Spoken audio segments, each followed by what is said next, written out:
The afternoon sun slanted upon Flaxborough's market square, picking out the gilt edges of the town hall clock with the precision of a showy but slightly inattentive jeweller. It was, as several passers-by were quick to note, 3 o'clock precisely, and it remained so unaltered for the better part of an hour. The great timepiece had chosen this moment to strike at indolence. This circumstance might have passed with little more than a shrug in most towns. But Flaxborough, which prided itself on a certain regularity of habits, especially those of others, regarded the frozen dial as bordering on the indecent.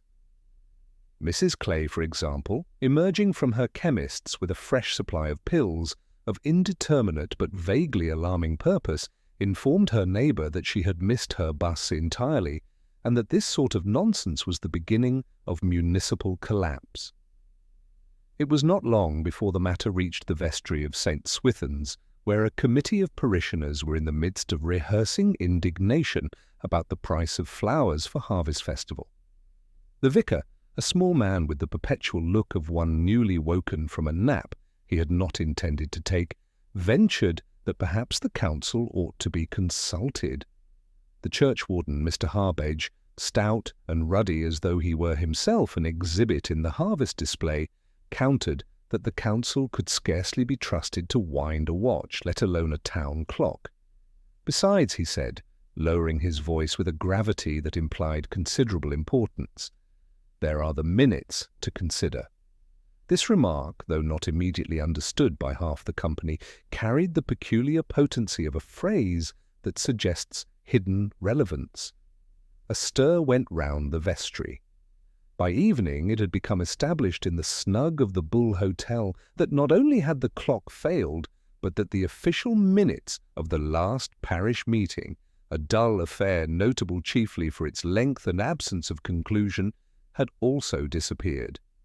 How the two facts were connected was as yet uncertain, but the suspicion of connection was more than sufficient to set Flaxborough buzzing.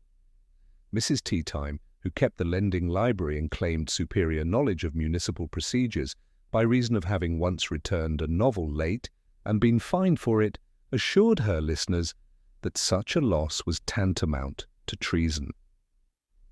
Councillor Crick, meanwhile, was heard to mutter that he hoped nobody would inquire too deeply into who had been present that evening.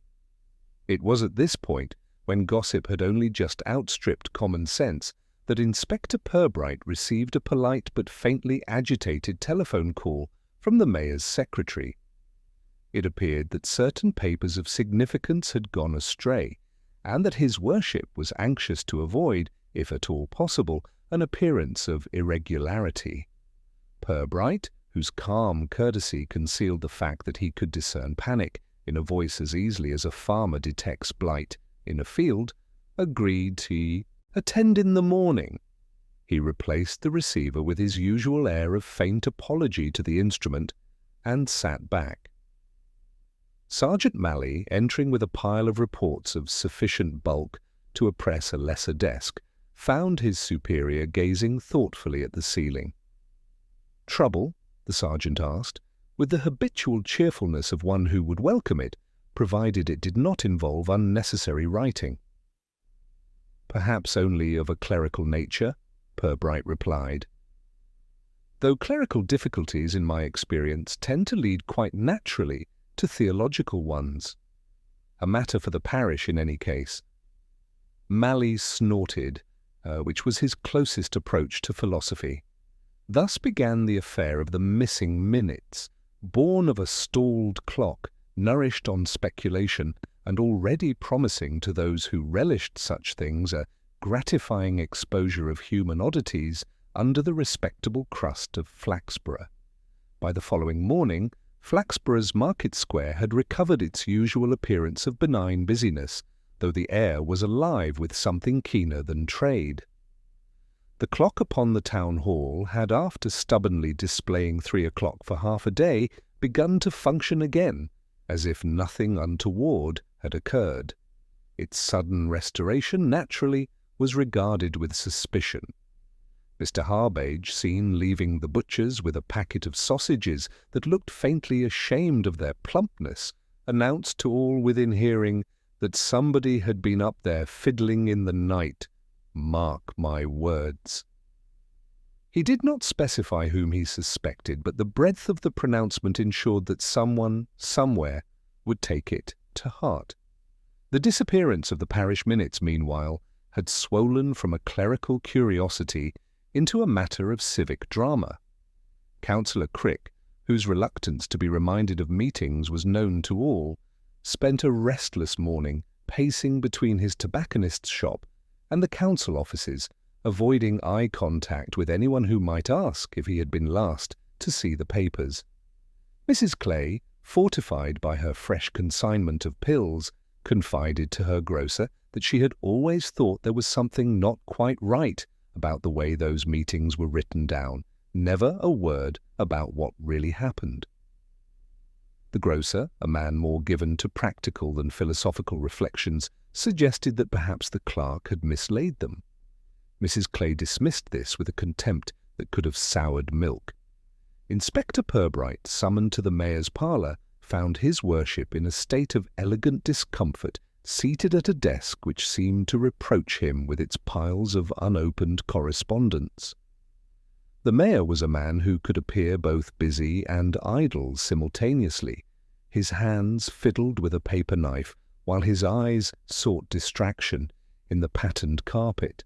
"The thing is, Inspector," he began, "it's not so much the loss itself, though naturally that is regrettable, but the possibility of certain comments in the minutes being, well, misconstrued."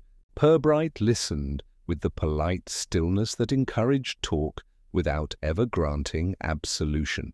"Comments?" he inquired gently.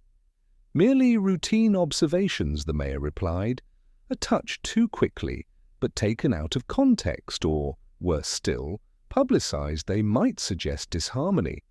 It is important that our parish meetings be seen as models of order and, concord." "Of course," said Purbright, who knew from long experience that order and concord in Flaxborough were most often achieved by means of carefully edited recollection. After promising to look discreetly into the matter, Purbright left the town hall and strolled across to the Bull Hotel, where he felt certain the more vivid version of events was already in rehearsal. Indeed, in the low-ceilinged snug, he encountered half the dramatis personae of the parish, Mr. Harbidge holding court with the air of a man who would not be surprised to find himself at the heart of a conspiracy, Councillor Crick nervously ordering a second pint he plainly did not want, and Mrs. Teatime relating to anyone who would listen that she had heard the town hall caretaker shuffling about at hours when honest men are abed. "Morning, Inspector," Harbidge greeted him with a readiness that suggested both innocence and rehearsal. "You'll have heard about the business within minutes." "Shocking, I call it. Shocking." Purbright inclined his head. "It does seem unusual." "Unusual?" Harbidge repeated, swelling slightly with the effort of indignation. "It's a scandal, that's what it is. And what's more, I don't mind telling you there were things in those minutes some people would rather the public didn't know." "I dare say you'll be looking into who those people are." "Eventually," Purbright replied mildly. "But first I would like to understand exactly when the papers were last seen." Councillor Crick coughed into his glass, a diversion so clumsy that it achieved precisely the opposite of what he intended. Mrs. Teatime leaned closer to the inspector. "I saw him with them," she said, nodding towards Crick. "Carrying them out after the meeting said he'd deliver them to the clerk, but I never heard that he did." Crick's protest was immediate and shrill. "That is a complete misrepresentation, Mrs. Teatime. I merely assisted in tidying up. The papers were on the table when I left." Purbright allowed the exchange to continue, content to note the tones rather than the words. By the time the quarrel subsided into mutterings, he had formed the impression that truth in Flaxborough was less a matter of fact than of which voice carried furthest. Later that day, in the quiet of the police station, Purbright reviewed what little had been established. The clock's failure, though striking in its symbolism, had no apparent link to the missing minutes. Yet both events had occurred within hours of one another, and in a town where coincidence was treated with the same suspicion as new paint, that fact alone was enough to breed conjecture. Malley, called in to share his thoughts, contributed with the sturdy conviction of a man unused to abstraction. "Somebody's pinched them, sir," he said, "and that's all there is to it. I shouldn't wonder if it was to stop something being read out that they didn't like." Purbright smiled faintly. "A perceptive observation, Sergeant. One might even say that covers the entire history of censorship." That evening, as gas lamps blinked into life along the square, fresh gossip trickled through the town like a second tide. It was whispered in the post office that a certain remark by Mr. Harbidge concerning the vicar's allocation of parish funds had been particularly barbed, and that its appearance in the minutes would have caused embarrassment. Others claimed that Councillor Crick had pressed for an expenditure on street lighting that was opposed by nearly everyone else. Still others maintained that the minutes contained a veiled reference to the quality of the mayor's speeches. Each version was accepted as truth by at least a handful of eager tongues. Purbright, strolling homeward with the deliberate step of one who neither resisted nor encouraged suspicion, considered these tales without hurry. He did not yet know what had become of the missing minutes, nor whether they had vanished by mischance or malice. But he was certain of one thing: in Flaxborough, even the most trivial absence was enough to expose the delicate machinery of reputation, and once the cogs began to grind, somebody was bound to be caught in the teeth. At that hour, in the upstairs room of the vicarage, the vicar himself sat frowning at a drawer that he had opened in search of hymns. Among the papers within he had expected to find a sheaf of committee notes hastily stuffed there by his curate. Instead, he discovered nothing more than a scrap of ribbon and an old receipt from the church organ tuner. He hesitated, then shut the drawer firmly as though to deny that he had ever looked.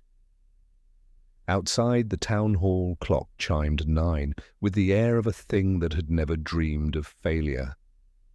The following morning, the air in Flaxborough carried that faint tang of damp paper and coal smoke which seemed to suit the town's temperament.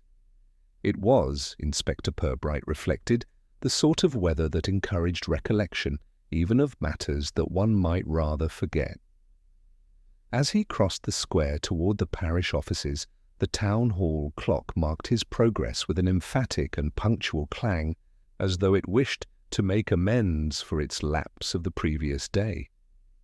Several townsfolk looked up at the sound, their expressions a mixture of relief and reproach, as though to say they would forgive, but not entirely forget.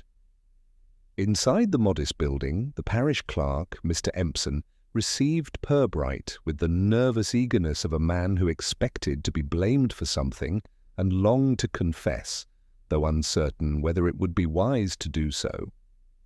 A thin figure with hair that lay in reluctant strands across his head, Empson was known chiefly for his meticulous handwriting, which somehow managed to look apologetic even in ink.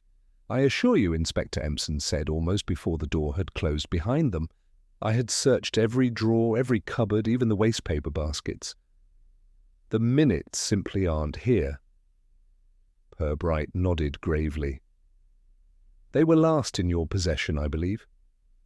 "Well, not precisely," the clerk admitted, twisting his fingers. After the meeting, Councillor Crick gathered the loose papers together. He said he would pass them on to me later. As I had left rather hurriedly, my wife was unwell, you see. And did he pass them on?" Purbright asked. I cannot say that he did. I never received them, Inspector. I thought perhaps I had mislaid them myself, but the cupboard is bare." He glanced towards a tall cabinet in the corner, its shelves so conspicuously empty that they seemed to mock his anxiety. "And without those notes I cannot prepare the official record. It will be said that I have been negligent." "My position, Inspector." He faltered, colour rising to his cheeks. "My position depends upon accuracy."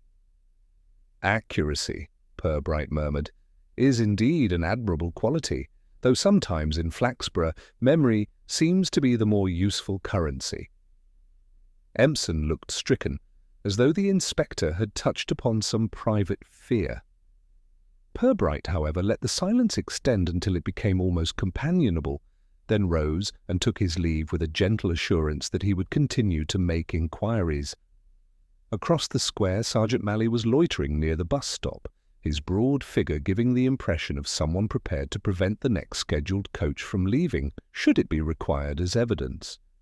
Purbright joined him, and they walked together in the direction of the vicarage. Malley, who had been gathering intelligence in his own sturdy fashion, reported that half the town now believed the minutes contained scandalous remarks about the vicar's spending habits. "They say he diverted funds meant for the church roof," Malley explained, "to buy hymn books printed on special paper. Supposed to be easier on the eyes, but it's hard to see why eyes should take precedence over keeping the rain out." Purbright considered this with his usual calm. "I suppose both, in their way, are intended to prevent leakage." When they arrived at the vicarage, they were received by the curate, a lank young man whose pallor suggested a diet composed chiefly of theological abstractions. He stammered a greeting, then ushered them into the study, where the vicar sat surrounded by piles of hymnals that looked as though they were quietly breeding. The vicar himself rose with weary dignity and offered Purbright a seat. "You are inquiring, I suppose, about the so-called missing minutes," he said. "I can assure you, Inspector, that while I naturally regret their absence, there is nothing within them that could possibly compromise the reputation of the parish." "Nothing at all?" Purbright asked mildly. The vicar hesitated. "Well, perhaps a passing comment by Mr. Harbidge regarding the choir's standard of dress, but such matters, though unfortunate, scarcely amount to scandal." The curate shifted uneasily but said nothing. Purbright, noticing the flicker, asked a few small questions about who had remained behind after the meeting. The answers were vague. The curate thought he had left before the conclusion. The vicar had spoken briefly with Councillor Crick at the door, and Mr. Harbidge had been seen returning for his hat after everyone else had gone. No one, it seemed, had noticed the precise moment at which the minutes ceased to exist.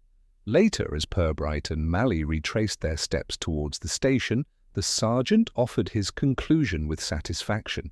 "It's Crick, sir. Had the papers, never gave them up. Looks straightforward to me." "Possibly," said Purbright, whose tone carried the weight of patience.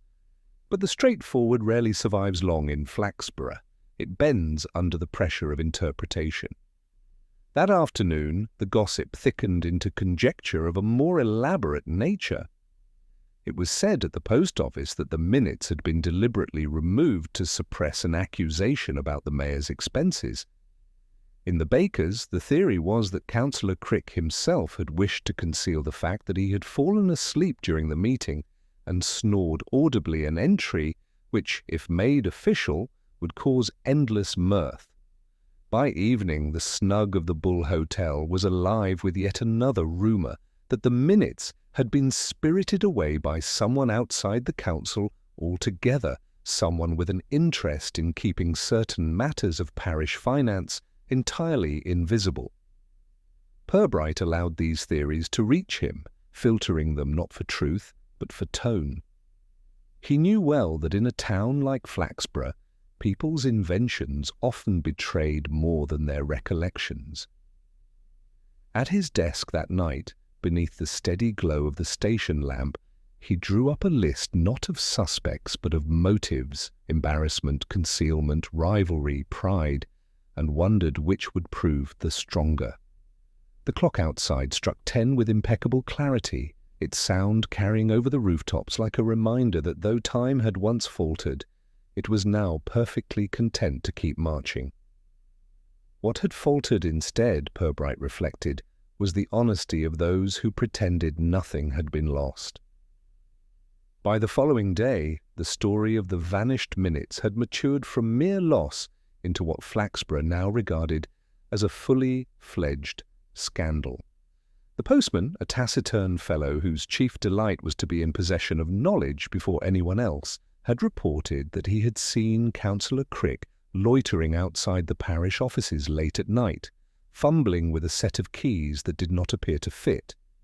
This sighting was promptly embroidered in retelling until Crick was said to have been forcing a window with a jemmy.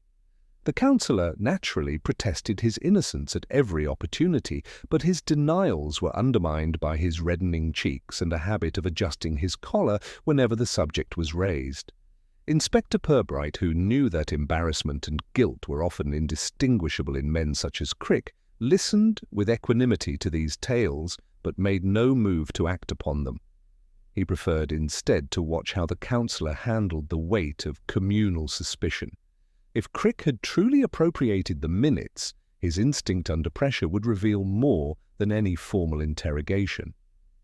Sergeant Malley, meanwhile, grew impatient. "If you ask me, sir," he declared as they sat in the police station, "we ought to haul Crick in and give him a proper going over. That'll settle it." Purbright smiled faintly and suggested that such tactics might be premature. "In Flaxborough, Sergeant," he said gently, "one must often allow the guilty to talk themselves into deeper holes. It is a process rather like gardening. The seed is sown, and all we need to do is wait for the plant to reveal its character." While Purbright was content to wait, the town was not. By noon, rumours of a second disappearance had begun to circulate. The churchwarden, Mr. Harbidge, had apparently mislaid a small notebook in which he was said to have recorded the details of several parish transactions.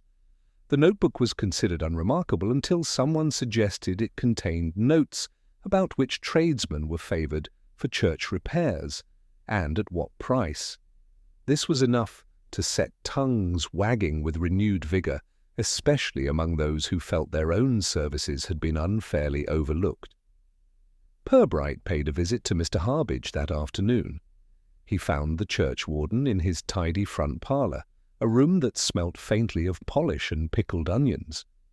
Harbidge, a man accustomed to occupying positions of authority by sheer force of bulk, greeted him with the air of someone eager to complain. "It's outrageous, Inspector. First the minutes, now my own notebook. Someone's determined to throw this parish into chaos, and I'll tell you that it's political. There are those who would dearly like to see me taken down a peg." Purbright inquired, with quiet courtesy, whether Harbidge could recall precisely when he had last seen the notebook. Harbidge puffed himself up and declared that it had been in his coat pocket at the parish meeting, and that he had not laid eyes on it since. Purbright, noting the overemphasis, asked whether anyone else might have borrowed or mistaken it. Harbidge dismissed the suggestion with contempt. "Nobody touches my things, Inspector, not if they know what's good for them." On his way back, Purbright reflected on the curious symmetry of two vanishing minutes and the notebook both linked by the parish meeting. It was improbable that both had simply been mislaid. There was a thread of intention here, though its colour and direction remained uncertain. He resolved to pay more attention to the curate, whose nervous shifting at the vicarage had seemed to speak of knowledge not yet admitted. The curate, when visited the next morning, proved as anxious as before. He confessed that he had indeed seen Mr. Harbidge's notebook on the table during the meeting, and that he had thought it odd the churchwarden had left without it. "But I did not think it my place to mention it," he added, wringing his hands. Purbright asked whether the notebook might have contained anything awkward. The curate hesitated, then whispered that Harbidge was sometimes unguarded in his jottings, particularly when he had consumed more port than was advisable. Purbright, suppressing a smile, thanked the young man for his candour, and withdrew. The town's mood was now approaching feverish. In the bakery, Mrs. Clay was heard declaring that if the parish could not keep its papers safe, then how could they be trusted with souls? The barber swore blind that the mayor himself had ordered the removal of both the minutes and the notebook to prevent the exposure of financial impropriety. At the lending library, Mrs. Teatime assured her clientele that she had it on excellent authority that the documents had been spirited away by the caretaker, who had grown weary of being mocked for his fondness for stout. Purbright, however, was less concerned with who might have stolen the papers than with what they might have contained. It was the content, not the absence, that gave them value. If they had been taken, it was because someone feared exposure more than they feared suspicion. And in Flaxborough, suspicion could be endured, embarrassment never. That evening, seated with Mally in the station office, Purbright considered his notes. 2 sets of papers gone, both from the same meeting, both potentially embarrassing to different individuals. The sergeant asked bluntly whether he thought the 2 disappearances were the work of the same hand. Purbright's reply was characteristically measured. "Possibly, Sergeant, but if so, it is not efficiency that unites them, but opportunity. And opportunity is a commodity widely available in this parish." He paused, tapping the table with his pencil. "I think it would be useful if we were to stage a small experiment, nothing dramatic. Merely an inquiry posed in such a way that those who fear discovery will betray themselves by their eagerness to deflect it." Mally looked puzzled, but nodded.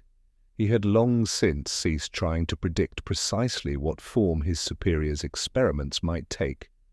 As the night drew on, the town settled under its lamps, the streets quiet, save for the occasional dog or the sound of a curtain being drawn back to ensure no one was abroad who ought not to be. In a house not far from the square, a window was lifted and closed again with careful silence. Within, a drawer was opened and shut with equal discretion. Whoever had taken the papers was not yet finished with them, and the matter was far from concluded. The evening air that followed was damp, the kind of weather that seemed to encourage curtains to twitch and tongues to wag. In Flaxborough, silence was as rare as punctuality at a council meeting, and the business of the vanished papers had now entrenched itself in every household conversation, like a guest who would not leave. By the time Inspector Purbright took his habitual walk through the square the next morning, he had already overheard 3 different versions of the crime. One had the curate caught red-handed, stuffing both the minutes and Harbage's notebook into the organ pipes. Another insisted the documents had been sold for profit to a rival parish, while the third, circulated by Mrs. Clay with all the solemnity of Holy Writ, proposed that the vicar himself had destroyed them in an effort to conceal an error of arithmetic. What concerned Purbright more than these stories, however, was the way certain people reacted to them. Crick, for instance, blustered loudly about being the victim of lies, but his insistence that the minutes had been perfectly mundane in content suggested a man who feared rather more than he admitted. Harbage, meanwhile, adopted the manner of an outraged landowner, demanding inquiries but refusing to be specific about what might actually be revealed if the notebook were made public. Between the 2 men lay enough resentment and rivalry to fuel a far larger scandal than missing papers. Purbright's chosen method was to visit each in turn, but never with accusation. He knew that in Flaxborough one must approach people as though they were fragile machinery. Too abrupt a turn of the handle, and the whole mechanism might jam. With Crick, therefore, he confined himself to asking in what way the counsellor usually transmitted documents to the clerk. Crick, twitching in his chair, insisted that he had only ever carried them for convenience, and that if they had disappeared, then someone must have removed them after he had laid them on the clerk's desk. Purbright thanked him politely, noting how his voice rose a little too high on the word convenience, as though the term itself were a sort of mask. Harbage, encountered at his front garden, where he was pruning rose bushes with unnecessary ferocity, proved equally defensive. When Purbright remarked mildly that the notebook might easily be mistaken for parish property if left unattended, Harbage reddened and muttered something about people with no business rummaging in other men's affairs. It was the kind of remark that suggested an unusually keen fear of rummaging. The curate, by contrast, appeared merely troubled. When Purbright dropped in again at the vicarage, he found the young man in the act of burning a pile of old sermons in the grate. The curate explained, with some embarrassment, that they were drafts and therefore unsuitable to keep. Purbright, glancing at the smoke curling up the chimney, made no comment, but stored the image away. It was one thing to lose papers, it was another to incinerate them with such diligence. That evening, over tea with Sergeant Malley, Purbright considered aloud the peculiar fact that nobody seemed especially eager to find the missing documents. There was much talk, yes, and plentiful outrage, but little real search. Malley, chewing thoughtfully at a slice of fruit-cake, suggested that perhaps the townsfolk already knew more than they let on. "If you ask me, sir, they've all got something to hide, so they're happy enough for the papers to stay gone." Purbright allowed that this might indeed be the case, though he added that the very eagerness with which some pressed their indignation was in itself a kind of confession. The following day, an unexpected development came from an unlikely quarter. Mrs. Teatime, presiding at her library desk with the solemnity of a High Court judge, beckoned Purbright inside when he happened to pass. "I've remembered something, Inspector," she whispered, as though the shelves of battered novels might be listening. "After the meeting, the one where the minutes went missing, I distinctly recall seeing Mr. Harbidge leave twice, once with everyone else, and then again 10 minutes later, looking flustered. He was carrying something under his arm, a folder, quite thick, not his hat anyway." Purbright thanked her, concealing his satisfaction. It was a small detail, but in Flaxborough, small details often carried disproportionate weight. If Harbidge had indeed returned, then his protestations of ignorance about the disappearance of the notebook and minutes took on a new complexion. He might not be the culprit, but he was certainly more involved than he cared to admit. That evening, Purbright lingered in the snug of the Bull Hotel, listening as the regulars debated the scandal with increasing animation. Crick was loudly insisting that he would demand a formal inquiry, while Harbidge, red-faced and indignant, declared that the missing papers were an insult to the entire parish. The vicar, sitting quietly in a corner, looked more tired than usual, his fingers fiddling nervously with his glass of ginger beer. The curate, notably absent, was whispered to have taken himself off to visit an ailing aunt. Purbright, watching the shifting expressions and noting who spoke and who did not, felt the pattern tightening. Secrets were being protected, but badly. The guilty, whoever they were, could not long endure such scrutiny. As the night wore on, a trivial remark offered itself as an unlikely clue. One of the townsmen, in the course of arguing about the reliability of clocks, mentioned that the town hall caretaker had been seen with a fresh tin of paint on the evening the clock had stopped.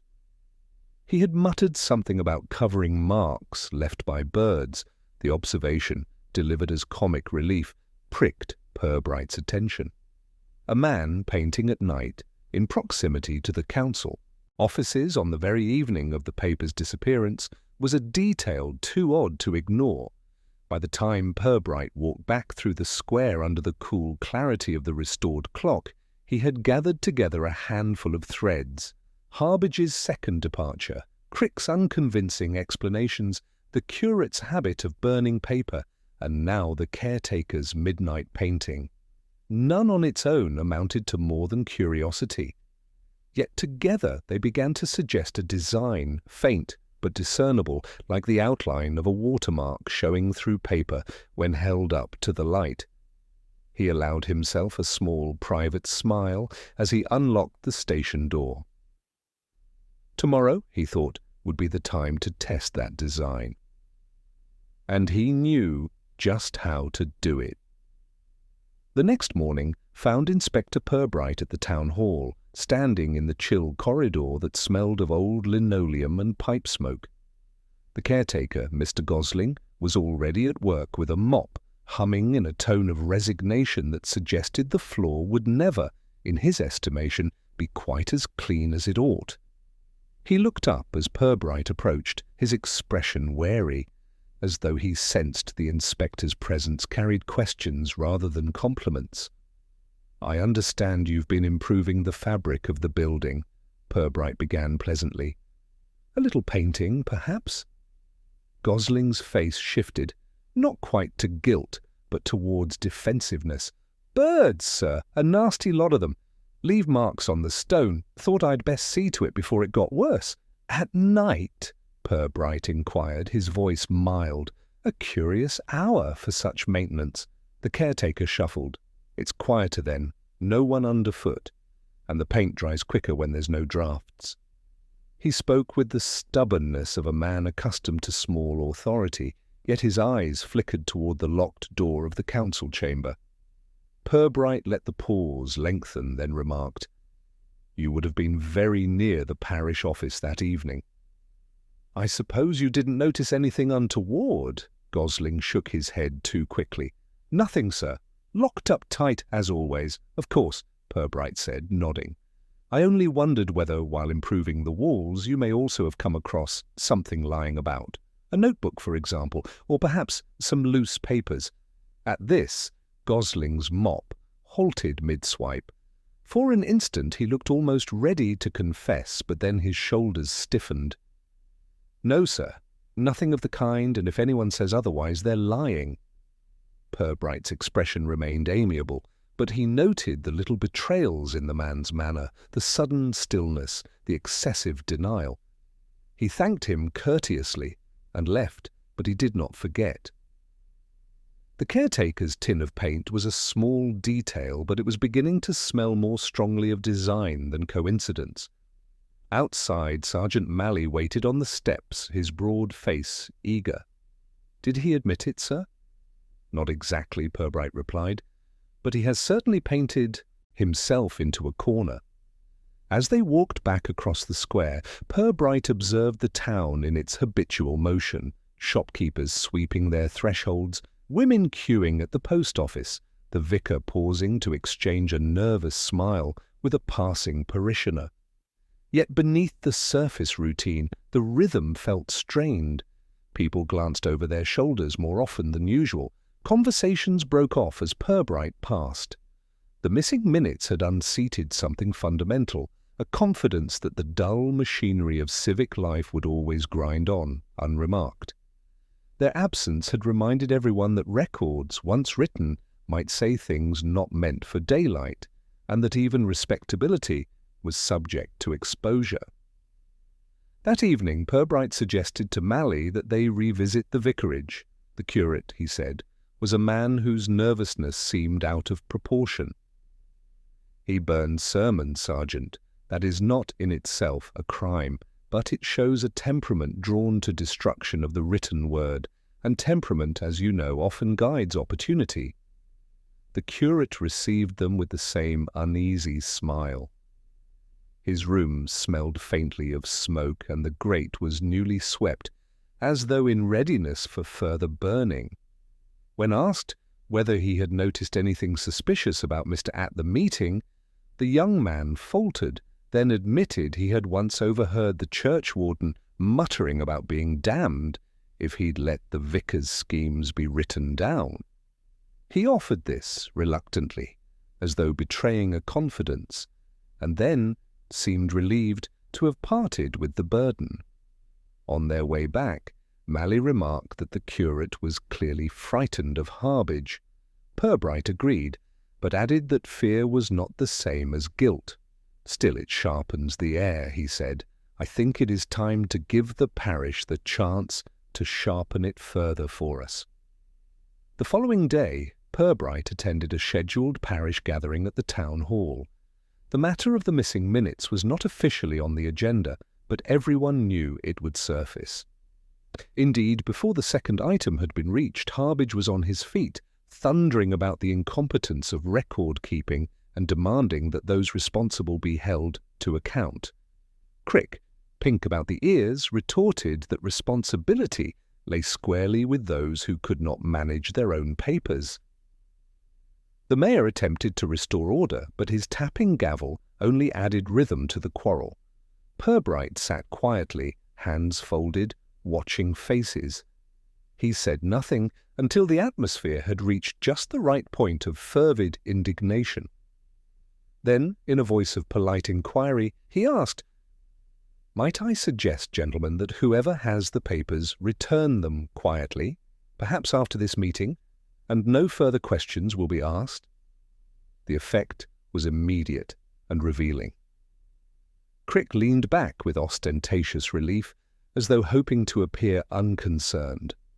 Harbidge, by contrast, stiffened, his jaw tightening, while the vicar stared fixedly at his notes, avoiding eye contact altogether. The caretaker, hovering near the back with a toolbox, shifted uneasily. Purbright noted each reaction with inward satisfaction. Afterwards, as the hall emptied, Purbright lingered. He watched as Gosling shuffled about with his mop and bucket, muttering under his breath.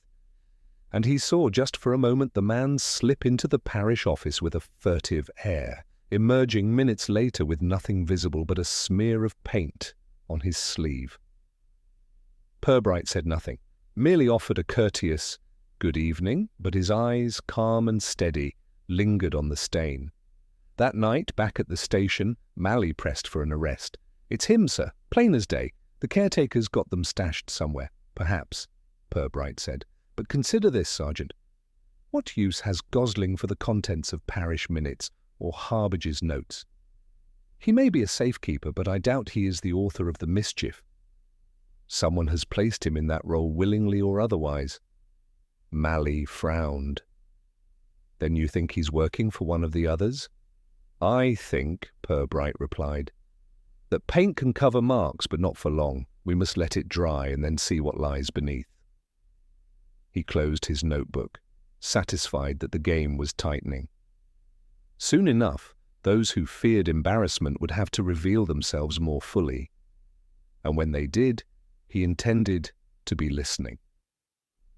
The following morning broke clear with a deceptive freshness that belied the unease in the town.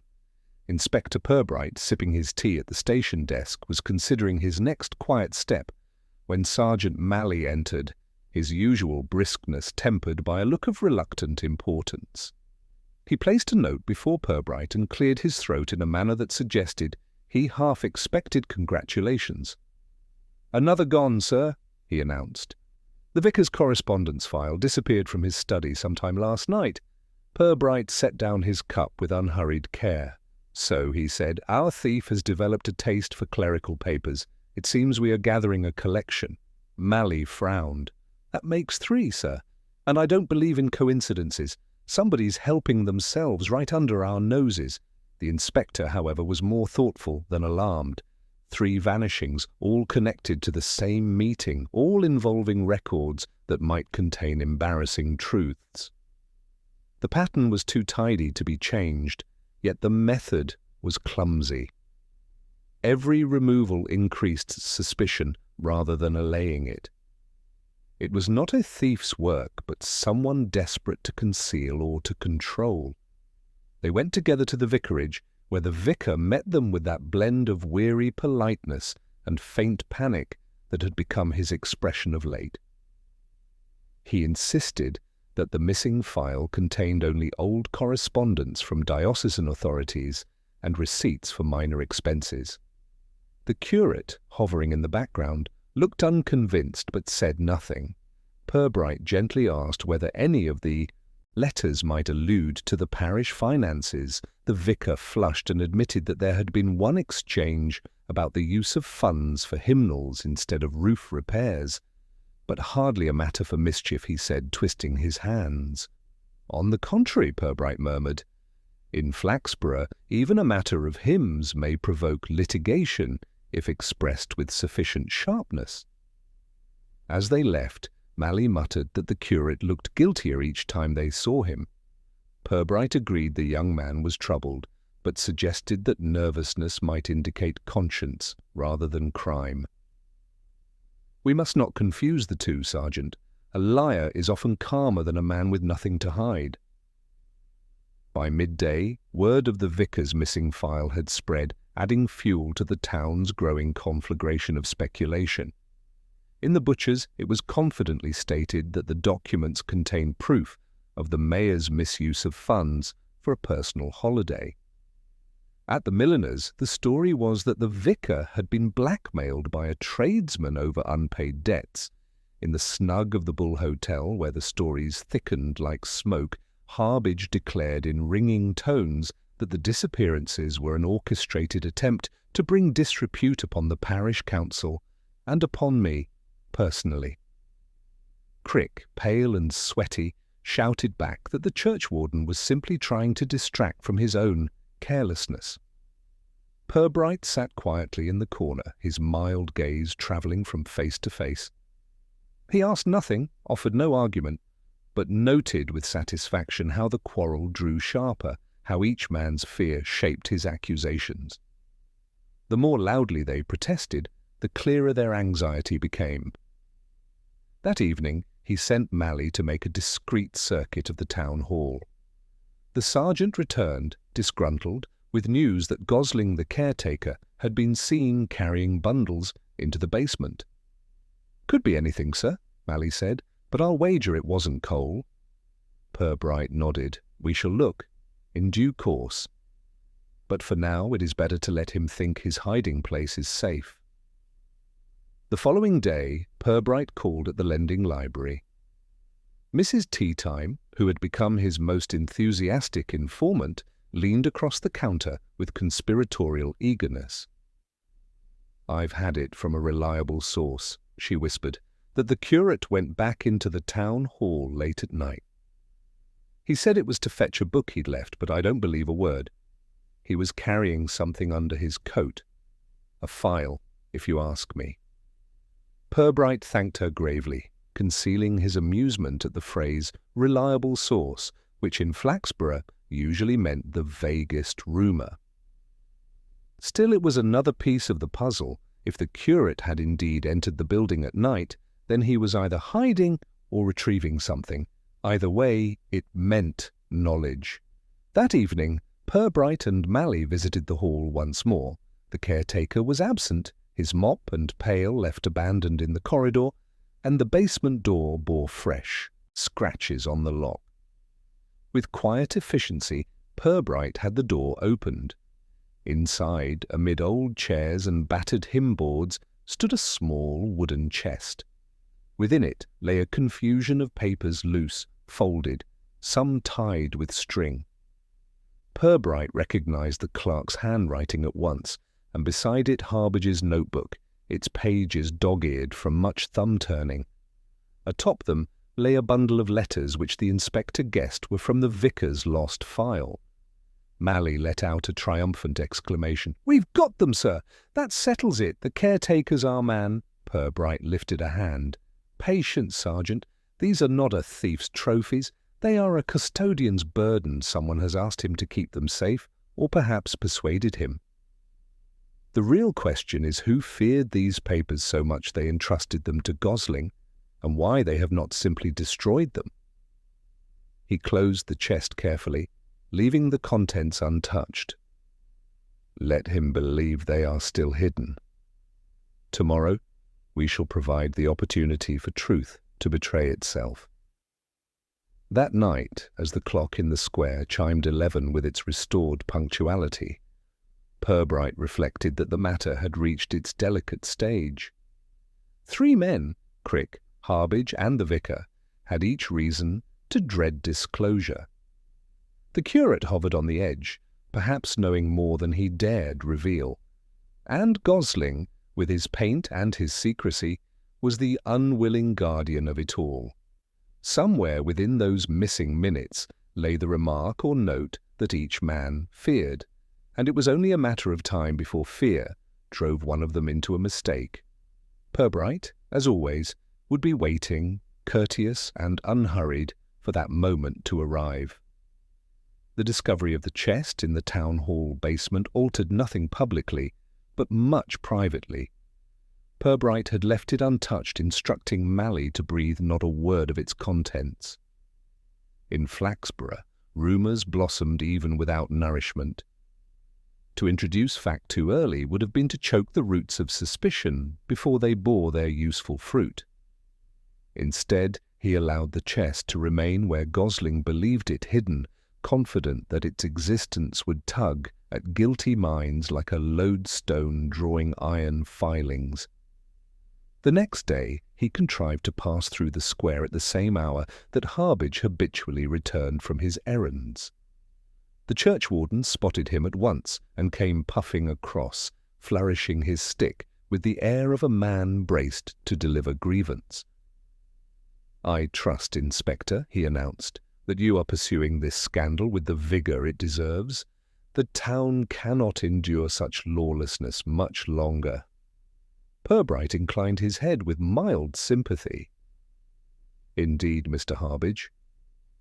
One would almost think someone feared those papers more than they feared suspicion itself." Harbidge's face coloured, but he laughed with forced heartiness.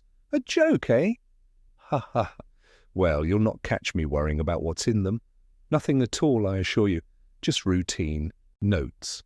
He strode off with a swing of his stick that seemed intended to strike at invisible adversaries. Purbright, watching him go, reflected that denial was never so emphatic as when it masked embarrassment. That evening, in the Bull Hotel's snug, Crick held forth on his favourite theme, that the whole affair was a deliberate plot to ruin him.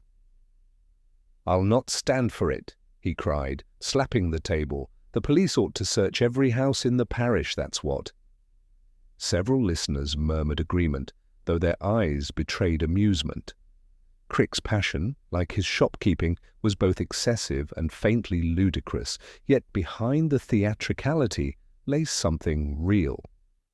When Purbright asked gently what precisely he feared the minutes might contain, Crick floundered. "Why, nothing, of course. Nothing. Only, small remarks, nothing worth noting down, certainly." His voice trailed off into a muddle, and the inspector let silence underline the weakness. The vicar, by contrast, had retreated into tired resignation. When Purbright visited him the following morning, he found the clergyman gazing gloomily into his cold tea. "Inspector," he sighed, "I began to feel as though Providence itself has turned against me. These papers, their disappearance, the gossip is all beyond my strength." He wrung his hands with such fervour that Purbright almost pitied him, but pity did not progress. With a mild tone he asked whether the correspondence file might have contained remarks from diocesan authorities concerning parish disagreements. The vicar nodded, reluctant. "There were letters urging me to restrain expenditure on music." Harbidge disapproved most strongly of them. "He said I sought to turn the church into a concert hall. I fear he may have complained in the minutes as well." He shuddered, then added, "If so, he would never wish them to be seen." Purbright thanked him kindly and departed, satisfied that the strands were beginning to twist together. Each man now acknowledged obliquely or otherwise that the records contained words best suppressed. The question was not whether, but whose. That night Purbright and Mally strolled once more around the town hall. A faint light glowed in the basement window. They entered silently, descending the stairs with care. Gosling was there, crouched over the chest, his hands trembling as he lifted the lid. He started violently at Purbright's greeting, dropping the notebook in panic. His first words were defensive. "I wasn't stealing. I was told to keep them safe." Purbright's voice was calm. "And who told you that, Mr. Gosling?" The caretaker's mouth worked soundlessly. At last he muttered, "Mr. Harbidge said it was for the good of the parish. He gave me a little money just to hold them, mind. Said no one must know." Mally seized upon this, ready to storm off in triumph, but Purbright held him back. "We shall not hurry, Sergeant. Mr. Gosling may speak the truth, but truth is often adjusted by fear. If Harbidge indeed entrusted him, then why does Crick fret so openly?" Why does the vicar blanch at the mention of letters? There is more than one hand at play. They left Gosling trembling in the basement, assured by Purbright's courtesy that no immediate action would be taken. Outside, Mally protested hotly. "But sir, that's it. We've got him. Harbiger's behind it all." "Possibly," Purbright replied, "but consider, Gosling is a man easily persuaded, easily bullied. A convenient custodian, yes. Yet if Harbige wished to conceal his own embarrassment, why preserve the papers at all? Why not burn them outright? He feared their destruction might be traced to him, which means another's reputation may be equally at stake." The following morning, Purbright invited the principal figures, Crick, Harbige, the vicar, and the curate, to a casual gathering at the police station. Each arrived with the air of a man summoned to judgment. Purbright greeted them with such politeness that they were disarmed before they sat down. Then, as if idly, he remarked that the missing minutes, notebook and letters had been found intact. They were hidden in a chest in the town hall basement, he said, no doubt placed there for safekeeping. The silence that followed was rich in revelations. Crick gasped, Harbige scowled, the vicar dropped his handkerchief, and the curate's eyes darted in relief, or fear, it was difficult to tell which. Purbright allowed them to stew in the quiet, then added, "Tomorrow I shall restore these documents to their rightful places, unless, of course, the rightful owner prefers to admit now why they wished them out of sight." No one spoke. Harbige shifted, ready to bluster, but Crick's flushed face betrayed something more volatile.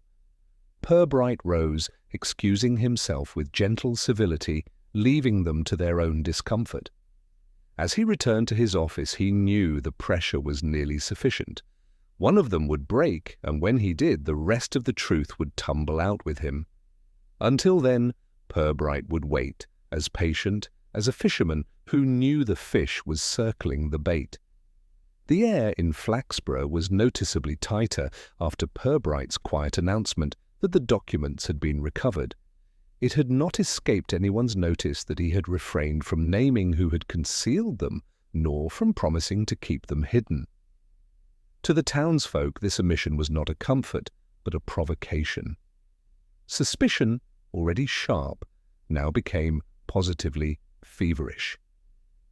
By the time Purbright walked across the square the next morning, the usual greetings of good day, Inspector, were replaced by speculative glances, as though his very presence confirmed some dark truth yet unspoken.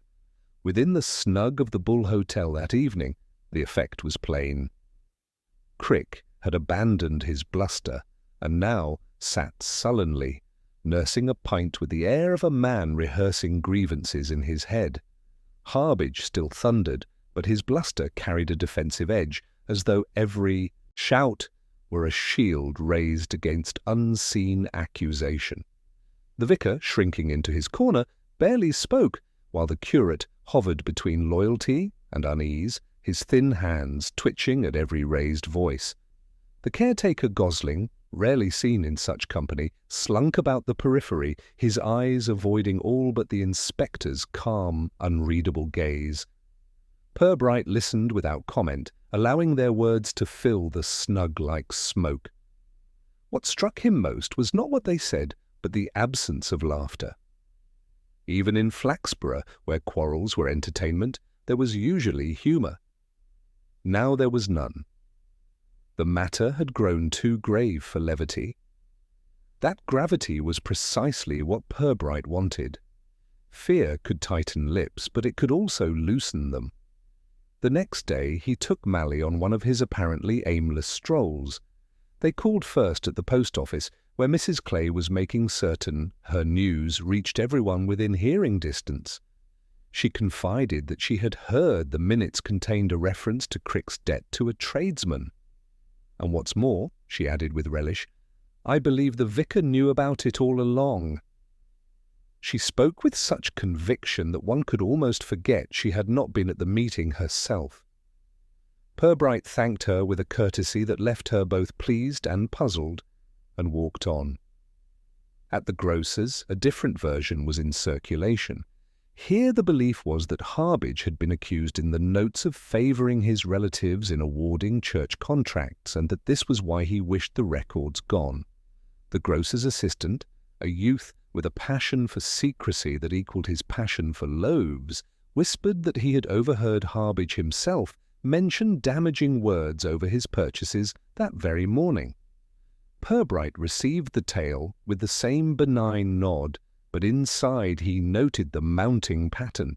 Each rumour pointed not to the petty theft of papers, but to their content and to the festering rivalry between Crick, Harbidge, and the vicar.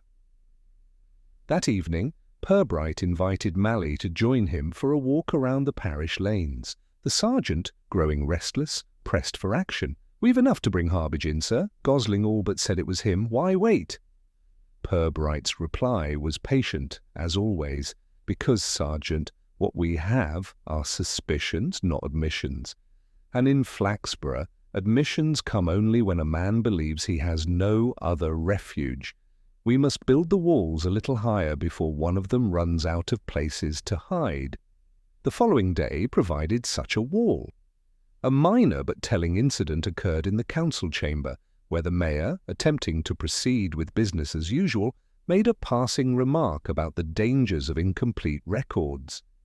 Harbidge exploded with an indignation so theatrical that even the mayor looked startled. He roared that the insinuation was intolerable, that the council was being reduced to farce, that honourable men were being slandered. Crick, seizing the moment, leapt to his feet to accuse Harbidge of thieving habits. The uproar was so violent that the meeting dissolved into chaos. Purbright, seated in the rear, said not a word, but watched the blood rise in faces and the slips in tongues. He noted that the vicar, pale as linen, made no effort to intervene, while the curate's trembling lips betrayed more knowledge than his silence could disguise. That evening, as dusk stretched across the square, Purbright received a quiet visitor at the station. The curate, pale and agitated, asked to speak with him privately. He confessed in a whisper that he had known the minutes were missing almost at once, and that he had suspected Harbidge had taken them. "But I could not say so, Inspector. You see, I too had reason to fear what was written." The vicar's remarks, my own notes, I feared they might be misinterpreted. "I burned my sermons to ease my conscience, but it has not helped." His eyes filled with misery. Purbright listened with the same gentleness he might extend to a parishioner, then dismissed the curate with a few kind words. He had expected no less. The young man's weakness was human, but it was not guilt. When Mally returned, Purbright remarked that the curate had admitted his fear, which was different from guilt. "It is not the man who trembles we should watch, Sergeant. It is the one who shouts." Mally, puzzled, nodded, still clinging to his certainty that Harbidge must be the villain. But Purbright's gaze remained distant. He knew the truth was circling closer. Every outburst, every rumour, every small slip of the tongue pressed the suspects nearer to the brink. Soon one of them would try to act, and in that act reveal himself. Until then, Purbright remained content to wait, patient as ever, with the quiet assurance that in Flaxborough human nature always proved more reliable than evidence. The curate's visit had been the smallest of confessions, but to Purbright it was as telling as any open admission. A man burdened by conscience often revealed more by what he feared than by what he did. Still, the curate was not the one who had spirited documents into Gosling's care, nor the one who raised his voice loudest whenever suspicion was hinted. That distinction belonged to Harbidge, though Crick's flustered anxiety made him run a close second. Between the two men lay a crack in the town's respectable surface, wide enough for truth to escape. The following day, Purbright decided the moment had come to give the guilty party just such an opportunity. He began, as was his habit, by doing nothing that looked like action. Instead, he paid visits, smiled at gossipers, and allowed Mrs. Clay to inform him that she had learned from her cousin's neighbour's lodger that Crick had once been fined for late payment of his rates. The inspector listened with perfect courtesy, making no sign that his mind was elsewhere. By mid-afternoon he was back at the town hall, where Gosling shuffled nervously past, him with the air of a man caught rehearsing a lie. Purbright said only, "A fine day for painting, Mr. Gosling," which made the caretaker flush as though scalded. That evening he invited both Crick and Harbidge separately to call at the station the following morning. He gave no reason beyond a vague wish to clarify a few details. The effect was predictable. Each would believe the other summoned for questioning, and each would spend a sleepless night wondering what the inspector knew.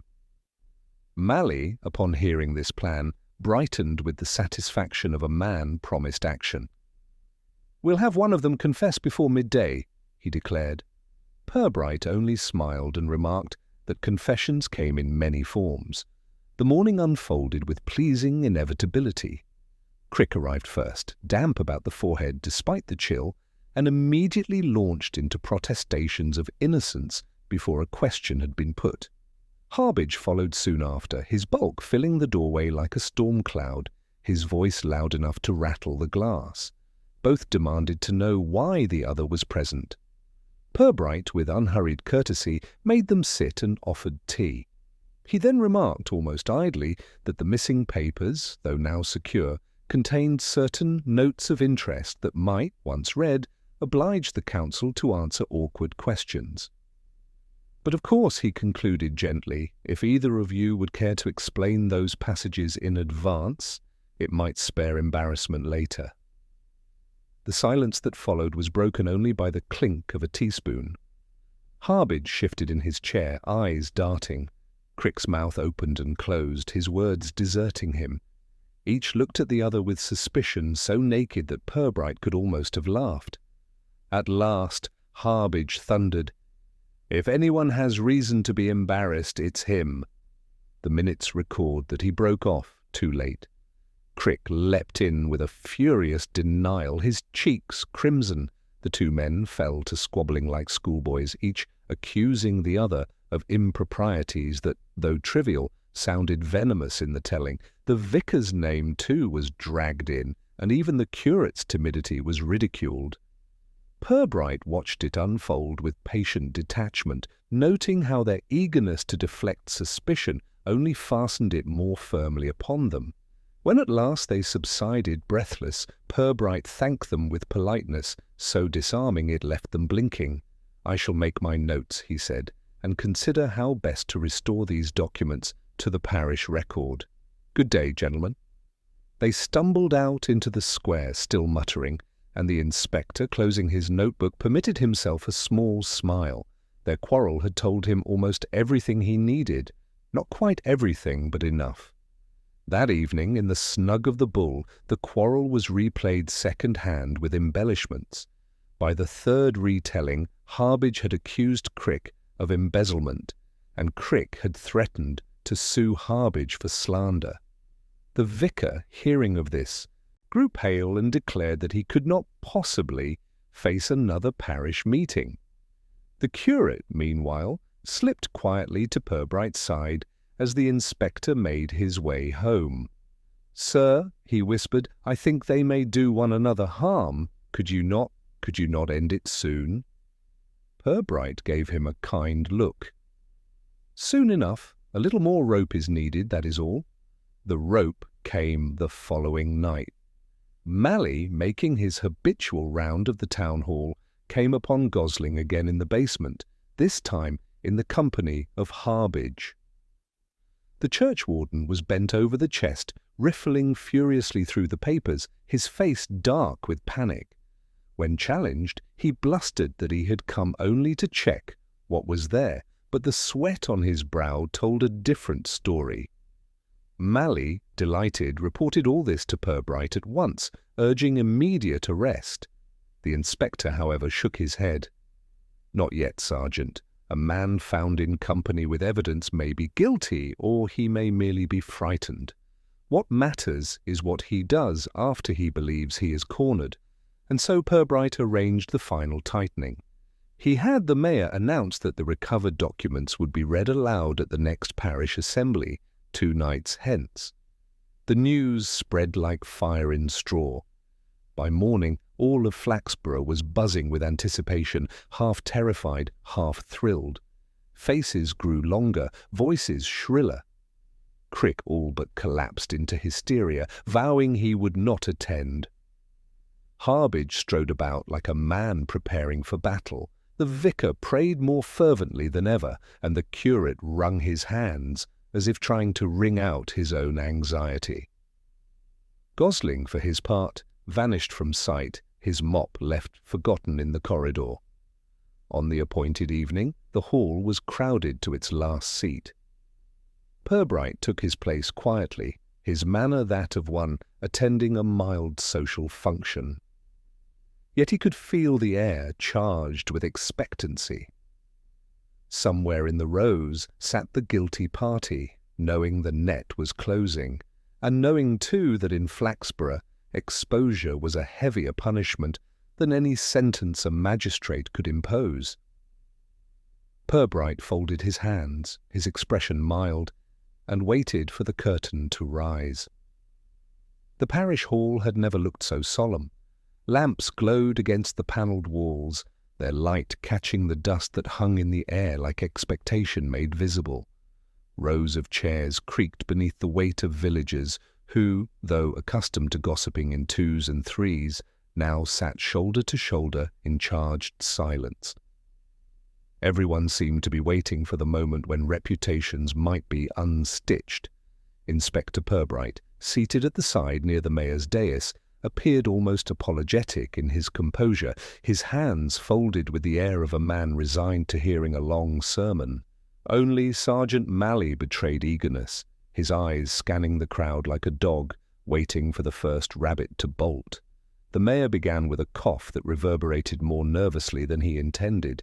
He explained, with as much dignity as he could assemble, that the missing minutes, together with certain other papers, had been found and restored to safety.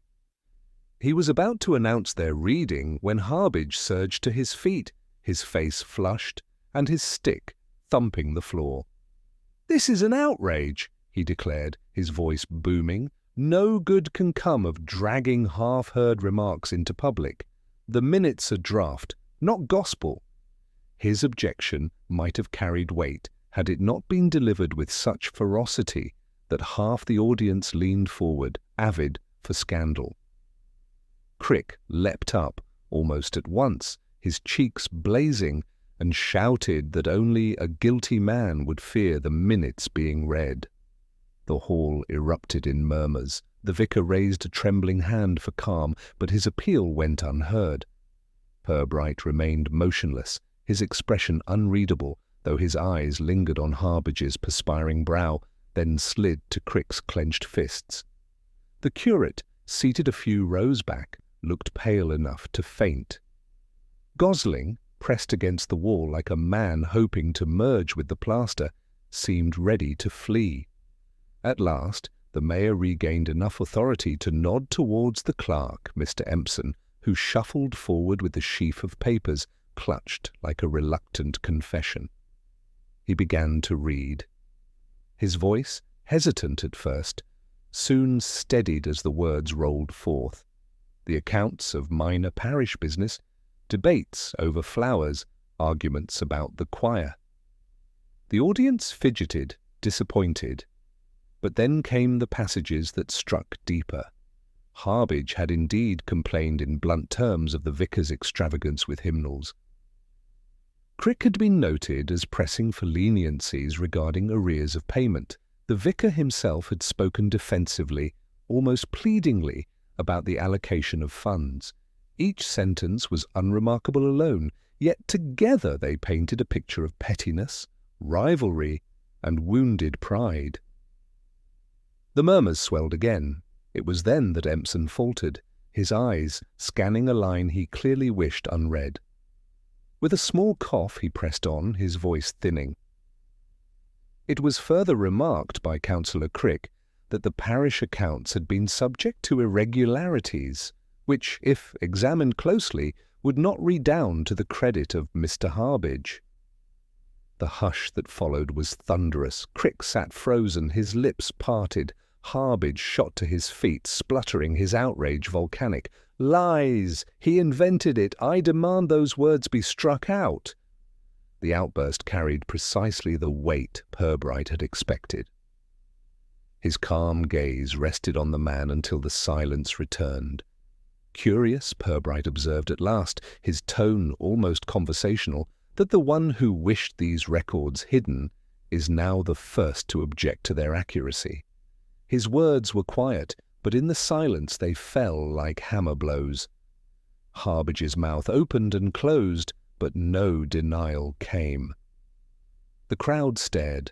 Crick seized the moment to crow triumphantly, but his glee was short-lived, for Empson, trembling, continued.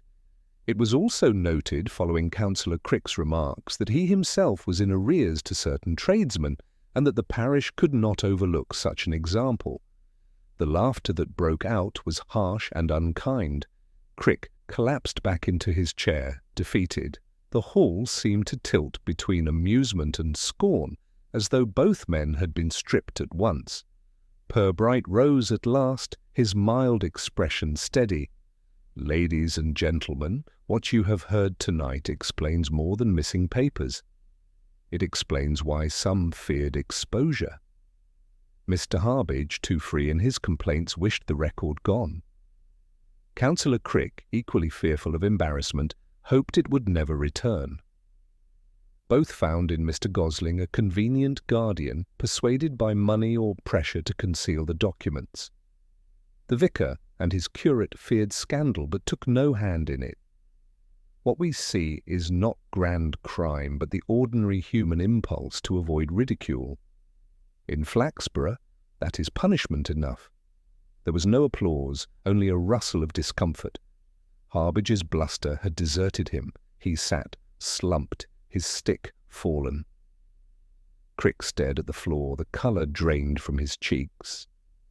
The vicar exhaled like a man reprieved from execution, while the curate all but wept with relief. Gosling mumbled that he had meant no harm, and Purbright, with gentle courtesy, assured him that few would suspect him now. The meeting dissolved into scattered conversation, then into hasty departures. People left in clumps, murmuring with satisfaction that their suspicions had been correct all along, though none agreed precisely what those suspicions had been. By the time the hall was empty, Purbright was alone with Malley, who looked faintly disappointed.